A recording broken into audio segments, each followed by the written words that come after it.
रुद्र प्रकट हुए तो उनको बोला तुम बनाओ सृष्टि। तो भगवान भोले बाबा की सृष्टि भूत प्रेत सब जीव जितने भी हैं। अब ब्रह्मा जी ने कहा ये तो ज्यादा हो जाएगा, ठहर जाओ ठहर जाओ ठहर जाओ। ब्रह्मा जी ने सोचा चलो मैं ही कुछ करता हूँ। तो ब्रह्मा जी ने 10 मानस पुत्रों की रचना की है कि मन से मारीची ऋषि बनाए, नेत्र से अत्रि, मुख से अंगिरा ऋषि, कान से पुलस्त ऋषि, नाभि से पुलहत, कर से कर्तु, स्किन से त्वचा से भृगु ऋषि और प्राणों से वशिष्ठ, अंगूठे से दक्ष और गोद से नारद ऋषि की रचना करी। लेकिन ये सब की सब फिर से तपस्या को चले गए। अब ब्रह्मा जी के पुत्र हैं भाई, और किसी को देखने या सुनने थोड़ी जाएंगे, सीधे तपस्या में चले गए। तो भगवान ने क्या किया, अपने शरीर को काम में लगाया। दाहिने से मनु प्रकट किए, बाएं से शत्रुपा प्रकट की, और यहीं से फिर इन दोनों को मिलाया तो मैथुनी सृष्टि प्राप्त हुई। उसी सृष्टि की श्रृंखला में आप और हम, ठीक है। बोली जय जय श्री राधे। 3 पुत्री और 2 पुत्र हुए हैं, देवहूति, आहुति, प्रसूति। पुत्र हुए प्रियवत, उत्तानपाद। फिर ब्रह्मा जी के पास सभी गए सृष्टि करने के बाद कि हम रहे कहाँ, क्योंकि पृथ्वी को तो हिरण्याक्ष और हिरण्यकश्यपु इन दोनों ने कब्जा कर रखा है। भगवान ने अपने मैथुनी सृष्टि से पैदा हुए बच्चों को रहने के लिए पृथ्वी को मुक्त कराया। क्रोध से, नासिका से बहुत तेज गुस्सा आया तो वराह भगवान प्रकट हुए। बोल वराह भगवान की। हिरण्याक्ष को मल्ल युद्ध में मारा, कनपट्टी पे खींच के मारा है भगवान ने। अभी जब भगवान कृष्ण की कहानी सुनेंगे, भगवान जी को ज्यादा घूसे मारने की जरूरत नहीं पड़ती, एक थप्पड़ मारते मर जाते हैं राक्षस। मुस्टिक को भी मारा था, चाणूर को भी मारा था, अभी कथा में, कल वाली कथा में आएगा। कर्दम ऋषि है, उन्होंने भगवान से विवाह करने के लिए यज्ञ किया और अपना तपस्या किया। तपस्या इसलिए की कि हमें एक अच्छा सा विवाह करना है, कोई अच्छी सी कन्या मिल जाए। और तपस्या करते करते भगवान की तपस्या में इतने लीन हुए कि भगवान जब सामने आए तो चुप हो गए।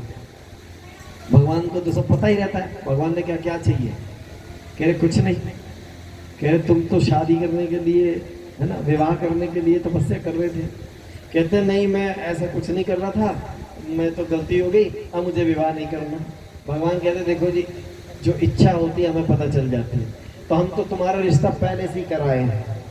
कर्दम ऋषि का रिश्ता भगवान ने देवहूति के साथ किया, और देवहूति जो थी वो ऐसा ही पति चाहती थी जो भगवान में लगा रहे।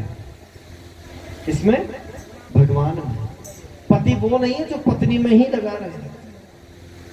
देखो, पत्नी को धर्म पत्नी कहा गया है, पत्नी को काम पति नहीं कहा गया। पत्नी कहा गया कि आप उसके साथ हमेशा बैठे रहे, नहीं, धर्म के लिए भी तो बैठ सकते हो, समझने के लिए, भगवान की चर्चा करने के लिए। तो ये बड़ी काम की बात है। वाचस्पति मिश्र की एक कथा मैं आपको बताता हूँ। एक वाचस्पति मिश्र हैं, आप उसको सर्च करेंगे गूगल पे, आपको पता चलेगा। उन्होंने एक टीका लिखी है, भामती टीका कहते हैं उसको। उनकी क्या बात थी, वो इतने भगवान के भक्त में मस्त रहते थे भजन में कि उनके घर वालों ने सोचा इसका ब्याह करा दें। वही होता है ना, आजकल हमारा बच्चा बिगड़ रहा, ब्याह करा तो सही हो जाएगा। तो उनको कुछ पता नहीं था बिल्कुल भी। तो उनके माँ बाप ने पूछा शादी कर दें, तो भगवान का भजन करते राधे राधे राधे। अब वो बार बार पूछे शादी कर दें, वो फिर से कहते राधे राधे राधे राधे। शादी कर दें, कह रहा कर दो राधे राधे। उन्हें पता ही नहीं शादी क्या होती। आप यकीन नहीं मानेंगे, जब वाचस्पति मिश्र का विवाह हुआ है ना, तो 1100 वर्ष तक शादी हो गई है ना। वो अध्ययन में लग गए, शादी हुई है उसी दिन वो पढ़ रहे हैं, बीवी आ गई, जो हो गया वो हो गया, कोई ध्यान ही नहीं है। 1100 वर्ष हो गए उस टीका को लिखते हुए। और जब वो किताब बंद करके लिखी तो उन्हें ये ध्यान आया कि कौन है ऐसा जो मैं बाहर जाता हूं तो प्रकाश मिलता है, कौन है ऐसा। आंख खोल के जब देखा तो एक वृद्ध स्त्री। पूछा देवी आप कौन, कहते मैं आपकी पत्नी हूं, आपको याद होगा इस फला फला दिन पे हमारा विवाह हुआ। कह रहे अच्छा, तो तुमने मुझे बताया क्यों नहीं, टोका क्यों नहीं? कहते हैं आप मेरे स्वामी हैं, आप मेरे पति हैं और आप अच्छे काम में लगे, तो आपको रोकना कोई भी उसका लॉजिक नहीं बनता है। तो ये बहुत